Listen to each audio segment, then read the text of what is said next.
awkward pauses. Here we go. First of all, thank you, Dow Jones News. Thank you, Mark Margaret. And thank you, Robert. Roger. Almost half. And Lynn Shockley for this once-in-a-lifetime honor. Thank you also, Columbia Scholastic Press Association and Pointer, for supporting this program as well. To be honored here along with so many wonderful teachers is truly, truly a dream. I want to also thank JEA and Kelly Furness and SBA and Diana Klaus for all the work that you do and all the work you put into this convention. It is a life-changing experience for so many students and advisors. I know it was for me personally back in 2009 when I attended my first one. It also, I wanted to say hats off to yet another successful convention, to the local committee and the local chair, Valerie Kimball.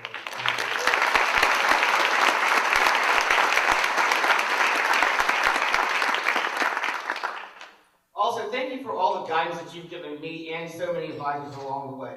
We would not be successful without your efforts. For many of us, it's a task that entails the job, training on the job, every day. Our staff really embrace the idea of learning from your mistakes in our case, but sometimes we go about it a little blindly. So, when it comes to tools and the tools that we generally need, I don't have a lot of formal training as far as, going to the university level and having those technical skills given to me. So really what happened is that in 2002, we started with an English class and a journey with a project, small project, wasn't supposed to be big. That project was to take over the newspaper. Take it over by storm. Which was a 2-page photocopy handout, and not only did it come out once in the year, but it actually came out kind of 1.5 times a year. So, we were taking on the challenge to not only produce a better product, but also to begin to offer real print journalism curriculum. 13 years later, that project has grown. This was the first group with our sign. We were so proud of that sign. There are 8 sections of broadcast, print, photo, and online journalism offered at our school right now. I'm so proud of our students for making this happen. These guys up here made that happen, not me.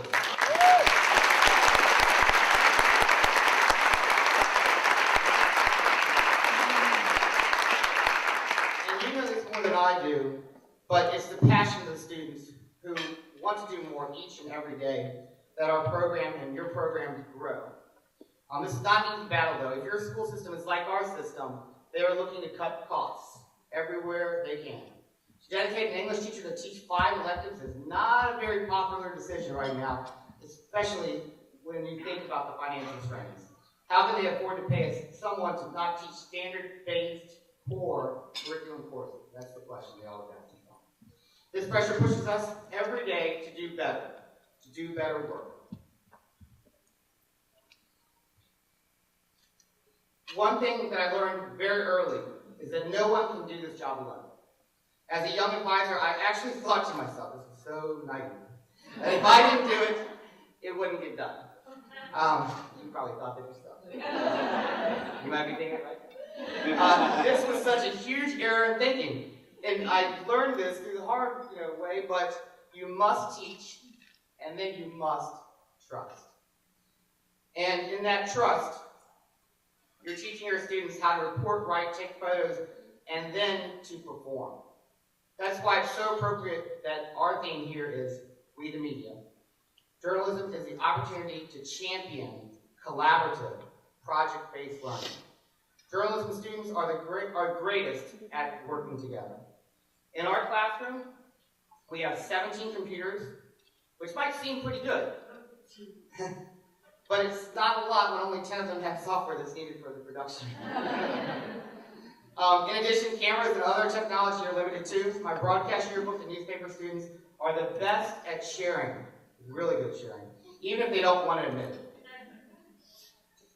In this day and age, selfies and social media, let me tell you how great I am in 140 characters. Sometimes we forget to read. And this was the greatest picture because last year in Boston, when we were gone, I didn't know what they were doing. You always have that question. What are your students doing back in the classroom when you're on the trip? And so I came back, and this was the picture that they had taken. There is no other place in the building where I see the week like I do in my journalism classroom. Students applaud for each other regularly when we read out our leads or when we watch our broadcast show together. We need to teach all of our students, not just our journalism students, that they need to be part of a collaborative effort. They need to be part of a greater consciousness.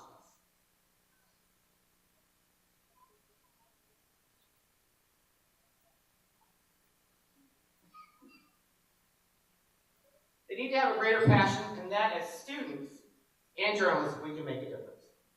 There's one thing that's been certain in my life, and that is I have been surrounded by great teachers. There have been teachers, so many of them, in my life. Some were the kinds who taught me I need a lens with a 2.8 aperture setting to take sports photos at night. Thank you, Bradley Wilson and Mark Martin. Some were the kind I found at Kent State University and at SPLC. They taught me how to understand the difference between Hazelwood and Tinker, and how to tell someone's story, among other things. Thank you, Candace and John Bowen, Bobby Hawthorne, H.L. Hall, Mary Beth Tinker, Mark Goodman, and Frank Lamonte. Thank you so much. Some were right around the corner in Virginia, and they have always pushed me to do more. Like Valerie Kibler, my Kent State master's buddy. I would not have been able to finish that without you. Aaron Harris, Megan Percival, Carol Lang, and Mary Kay Downs. Some of the best right in our backyard.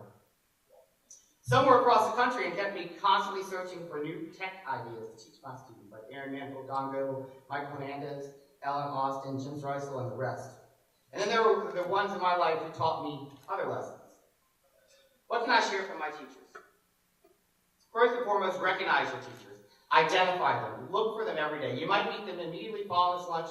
They might be waiting for you when you get home. Never stop believing that everyone has something to teach you. My first teacher in this regard was my brother. Some of his lessons find their way into every story pitch session we have in our classroom. He taught me to consider what's fair. What is the meaning of struggle? What is your voice? What is the strength of a smile? And so often, how do you communicate with one blink of an eye? My brother first gave me the answers to these questions, and they live with me every day. That he is not. I want my students to understand that each and every one of them has the responsibility to understand what someone around them is going through, and to carry that responsibility all the way through. All the way through to the end of the process of publication. Our goal is to tell someone's story so that our reader will remember that story 5 years from now. We need to tell stories that are transcendent. I've had a few students who have done this, who have been changers like this. Like Jessica Marshall, who took the story and the time to find out the story of a burn victim struggling to get through school. Laura Young told the story of a female wrestler fighting to gain respect from her male teammates. Wayne Epps Jr. told the story of a volleyball player who couldn't lift one of his arms above his head, yet still became the varsity setter. You know, it's been a few years since they wrote these stories, and I will never, ever forget them. How many times can you say that about a term paper? My second teacher was my mother, back past journalism. Sandra Waugaman. Sometimes, as Ken Burns says, he is chasing a story, or rather, as he calls it, a waking of the dead. I find myself trying to wake her every day. My mother was an artist, an art teacher, and a journalist. She wrote books about people who were unsung heroes. She showed me how to tell a story, how to communicate with people, and communicate with people who should never be forgotten. She told the story of a Virginia postman in a book titled Poor Man's Philanthropist, Thomas Cannon. He donated $1,000 to strangers all throughout his life who he had discovered were down their luck by reading about their struggles in the newspaper. She wrote about the Virginia Indians in her book, We're Still Here. I tagged along as she struggled to document the stories of our tribes in Virginia. Her goal was to give them a voice, to help them get recognized by our government. They are still not recognized today. Let me take a moment to say to those students at Waugaman High School, you are heroes, and we stand behind you. You have a higher calling in your work. Keep fighting. My father, like my mother, introduced me to something I have used every day in teaching. Ooh, look at those legs there. That's my future. My future in long pants. He used to take me to see games in College Park, Maryland. I quickly learned what it meant to have your heart broken. I will never, ever, ever forget the joy of Gary Williams and Juan Dixon bringing that joy to my family in 2002. Sports to me is such a huge part of life. But there's nothing bigger in my life or a bigger influence over me than the one person closest to my heart, my wife, Stephanie Bishop. And she couldn't be here today because she's the principal of the school, and some of you principals know sometimes there's other things that you just can't get away from. But she's here. I hope you have someone you go home to every night and can share what you have been through. For me, Stephanie, a national award-winning educator of 18 years, runs down every detail of the day with me at night. The time we spend in the evening sharing is gold. As Dave Matthews says, turns out, not where, but who you're with, that really matters. So when my wife and I started dating, she was a theater teacher. She was the most intense person I knew. She taught me what kind of results you can get when you hold your students to a higher level. Her plays at their core were very, very organic. I got it right over there. Right there. They would literally start out with the tiniest of ideas and blossom into mammoth plays about government, love, war, and truth. For the most part, the students wrote the play. Therefore, the students had a connection to the script much more than just reading from a book. Teaching journalism and teaching theater have a lot in common. The goal is to convey a story. That story has to be important to the audience. I've learned so much from her. I think she showed me very early how capable the students at Prince George High School are doing amazing, amazing work. Prince George High School is an old school now. Here we go. We have no designated journalism room, no broadcast studio, just 2 closet-like spaces in a classroom. That's really all we need.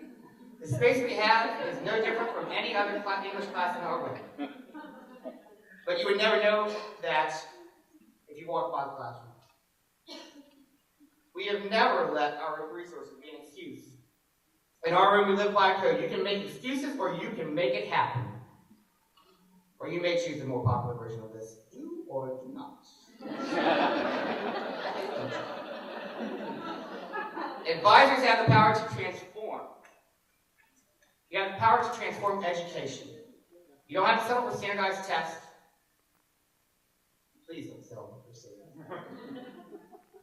So lastly, I want to talk about how our staff comes together and a little bit about what you should be or what we should be doing in the future.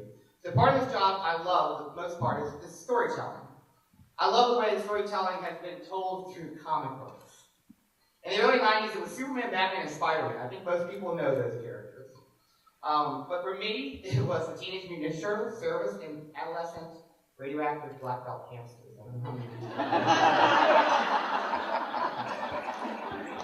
Good comic book. The 3D version's better. No one knew about these heroes. I mean, no one except for our little group. And I mean, after all, they are a turtle and aardvark hamsters. They were unique and they were ours. We read comic books for hours, traded them, sold them, kept them. So it was there that I learned that not all heroes wore capes. Not all superpowers were easily recognizable. That stayed with me. When I became a teacher, I knew that there were heroes around with amazing powers. I just had to be aware. So every year when I would start my classes, I would actually ask them, if you could have any superpower, what would it be? Flying, time travel, invisibility? They were common responses at the time. But then I realized very recently, that I was asking the wrong question. In my mind, all these years I've been asking the question, but I've never asked it directly to them. And so I recently changed the question to what is your superpower? My staff and your staff have superpowers. In fact, all students have this, but there are these dark forces that are working against them, the secret weapon they use in standardized testing. It is our job as Professor X, or Splinter, a Japanese mutant rat, of course, to get the most out of our group of superheroes. You may witness a student in another class who loves to draw but hates to read twin. Don't overlook their power, harness it. That student has more hidden powers besides that one talent. Never underestimate the potential in a student. Our students can empathize, they can listen, they can research and analyze, they can be trusted, they can report objectively, they can anticipate, and they can sniff out something that stinks. I consider every one of these traits a superpower in their own special way. So I urge you first, recognize your staff's superpowers. Don't let them go to the dark side. The second thing you should identify is the unsung heroes in the world of journalism. Our students need to hear their stories. Of course, there's no better place to see these heroes than at a convention like this, but you can do this at home too. Our theme here in this conference is We the Media. Actually, one of my students came up with that last year. The word we is popular in our classroom, not in our copy, in our classroom. At Prince George High School, a group of media students must research and present the story of an unsung hero in journalism. And the site's called We Are Newspapermen, appropriately called because this is how L. Alex Wilson identified himself when he was being brutally beaten by a mob at Little Rock, at Central High School in Little Rock, Arkansas, back in the Civil Rights Movement. L. Alex Wilson and Stan Lacey are the first two stories we've told. This started 2 summers ago with the Lowell Milken Center in Fort Scott, Kansas. They championed project-based learning. If you visit their resources, you will find dozens of stories on heroes you probably haven't heard of. 2 remarkable educators there, Norm Kennard and Megan Felt, head up this endeavor and helped us with this. This type of learning will not be forgotten. Our memories have a huge role in defining who we are today and in the future. I believe students will retain and apply project-based learning lessons well into their future. I strongly believe that they will forget what they crammed in their minds for a standardized test. What we remember tells us about who and what we have learned about and what we value. The students valued this work so much that when we won $10,000, we decided to donate it all, back to purchase equipment for our staff and pay costs to continue the project, rather than keep the money. This project is at the core of project-based learning and does not have to be something only done in the classroom. Our students discover someone who has had a profound change in history. They find connections to that person in an interview and tell their story. It's what we're asking our students to do every day in journalism. For me, this is the force students also need to use outside of the journalism classroom. I also think it's very important and urge you to make sure that you bring your students back and show them what they are doing now. This is my next and final point. That's the promotion of diversity. Every school is diverse. How do I know this? I know this because every school in some way represents the community it serves. Diversity can be about racial differences, and that's the most and easily identifiable item, but it's often more about economic and other differences. We need to make sure we are including every type of student in our classroom, every type. The moment other students start to see your staff as a homogenous entity, it's the moment you cease to be able to truly capture the essence of your community. Our staff has every type of student that is in our school. I hope that when students see our reporters out at games, events, and dances, they potentially see someone who is like them. The connection can be the bridge to make the student make that leap to join your staff, and you know what kind of difference that can make. For many, being on staff is their second family, and in some cases, it's their only family. But just showing your students diverse journalism, including all students, is not always enough. You can also reach out to students by establishing early mentoring sessions. We've held summer classes in our enrichment program. We have had staff members go to the junior high and present classes. And this year, we're planning on starting a photography internship for 8th and 9th graders. You must be constantly vigilant in the area of recruitment. This is probably the coach and me coming out. We used to have to steal volleyball players from the golf and football team all the time. It's funny that when you win such an honor, you begin like this. You begin to be even more critical of your own. You say to yourself, wow, I better step up my game so they don't regret this decision. But truly the measure of success in teaching comes from the success of those who you've taught. I'm so proud of students who have walked through our doors and have found success. I never take for granted how wonderful an accomplishment that publication is for our students. One of my best editors, Olga Martin, who went to work for the CT at Virginia Tech when Kelly Burns was there, used to say that paper day is slightly ahead of Christmas in the book. So, in closing, I just want to say there's no better job than this job. I love my job. I love that my classroom is often not in room A2, but on the football sidelines, or where I'm showing students how to work out in the field. I want to also say congratulations to this list of outstanding teachers. I'm so humbled and thankful to be included with them. Michelle, Mitch, Gregory, Nancy, Christine, Evelyn, Matt, and Brian, congratulations. I'm truly grateful to be included with you. I hope everyone has a successful year. I hope your superheroes continue to soar. Thank you.